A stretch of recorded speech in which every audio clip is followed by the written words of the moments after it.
கர்க சம்ஹிதை. கர்க சம்ஹிதையின் மாஹாத்மியம். முதல் அத்தியாயம். கர்க சம்ஹிதையின் வெளிப்பாட்டின் தொடக்கம். பகவான் ஸ்ரீ கிருஷ்ணரை தங்கள் தெய்வமாக கருதும் விருஷ்ணி வம்சத்தின் ஆசிரியர்கள் மற்றும் கவிஞர்கள் அனைவரிலும் சிறந்தவரான மகான் கர்காச்சாரியாருக்கு நான் மீண்டும் மீண்டும் என் வணக்கங்களை செலுத்துகிறேன். சௌனக முனிவர் கூறினார், இதோ உங்களிடமிருந்து இதை நான் செவிமடுத்துள்ளேன். புராணங்களிலேயே மிகச்சிறந்த மாஹாத்மியம் விரிவாக செவிமடுக்கப்பட்டுள்ளது. அது செவிப்புலனின் இன்பத்தை அதிகரிப்பதாகும். இப்பொழுது கர்காச்சாரியார் சம்ஹிதையின் சாரத்தை கருத்தில் கொண்டு அதை எனக்கு விவரிப்பார். தேவி ஸ்ரீ ராதை மற்றும் மாதவ பெருமானின் மகிமைகளை பல்வேறு வழிகளில் விவரிக்கும் கர்காச்சாரியாரான கர்க முனிவரின் சம்ஹிதை வாக்கியமானது. சூதமா முனிவர் கூறினார், சௌனக முனிவரே, இந்த மகத்துவத்தை நான் நாரத முனிவரிடமிருந்து செவிமடுத்தேன். சிவனார் அதனை அன்னை பார்வதி தேவிக்கு வசிய வித்யையின் மூலம் விவரித்தார். அலக்கநந்தா நதிக்கரையில் அக்ஷய வட மரம் நிற்கும் கைலாய மலையின் அமைதியான சிகரத்தில் சிவபெருமான் அதன் நிழலில் நித்தியமாக வாசம் செய்கிறார். ஒரு காலத்தில் எல்லா மங்களங்களுக்கும் அதிதேவதையான அன்னை கிரிஜாதேவி தான் விரும்பிய ஒரு வினாவினை சிவனாரிடம் மகிழ்ச்சியுடன் வினவினாள். அந்த வினாவிற்கு அங்கு கூடியிருந்த சித்தர்கள் வினவினர். அன்னை பார்வதி தேவி வினவினாள், இறைவா, நீங்கள் இவ்வாறு தியானிக்கும் அந்த நபரின் சிறந்த குணத்தையும் பிறப்பின் இரகசியத்தையும் எனக்கு விவரியுங்கள். சங்கரனாரே, துன்பங்களை நீக்குபவரே, முற்காலத்தில் ஸ்ரீமன் கோபால தேவரின் 1000 திருநாமங்களை உங்கள் வாக்கிலிருந்தே நான் செவிமடுத்திருக்கிறேன். இப்போது தயை கூர்ந்து அவருடைய கதையினை எனக்கு கூறுங்கள்.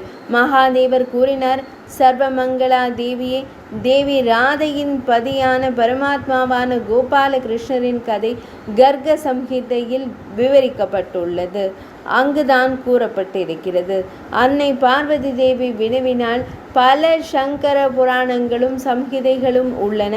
ஆனால் தாங்கள் அவை அனைத்தையும் புறக்கணித்துவிட்டு கர்க சம்ஹிதையை மட்டும் போற்றுகிறீர்கள்.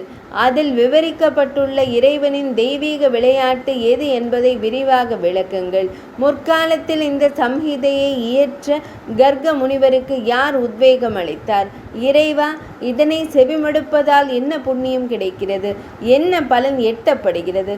முற்காலத்தில் இதனை யார் யாரெல்லாம் செவிமடுத்திருக்கிறார்கள்?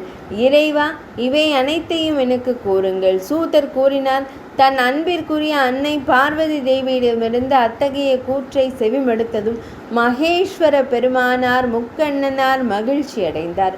அப்போது அவர் சபையில் அமர்ந்திருந்தார். அங்கே கர்காச்சாரியார் விவரித்த கதையை நினைவு கூர்ந்து அவர் பதிலளிக்க தொடங்கினார். மகாதேவர் கூறினார், தேவி மற்றும் ராதா மாதவனை குறித்து கர்க சம்ஹிதையின் விரிவான மாஹாத்மியத்தை கவனமாக கேளுங்கள்.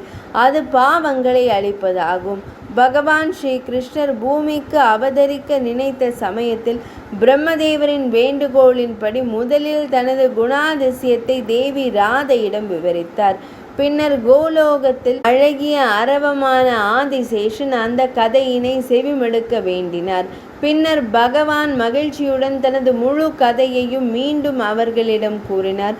பின்னர் ஆதிசேஷன் இந்த குறிப்பை பிரம்மதேவரிடமும் பிரம்ம தர்மத்திடமும் கொடுத்தார். எல்லாம் நல்வாழ்த்துக்கள். பின்னர் தனது மகன் நர நாராயணரின் வற்புறுத்தலான பிரார்த்தனையின் பேரில் தர்மம் அந்த அமிர்தம் போன்ற கதையை அவருக்கு தனிமையில் பருகச் செய்தார்.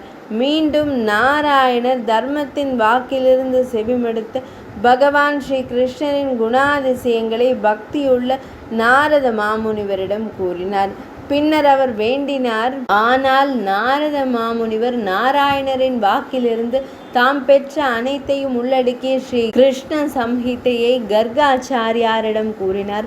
பக்தி நிறைந்தவரான பகவான் ஸ்ரீஹரியின் உன்னத குணத்தை செவிமடுத்த கர்காச்சாரியார் மகாத்மா நாரத மாமுனிவரை வழிபட்டார்.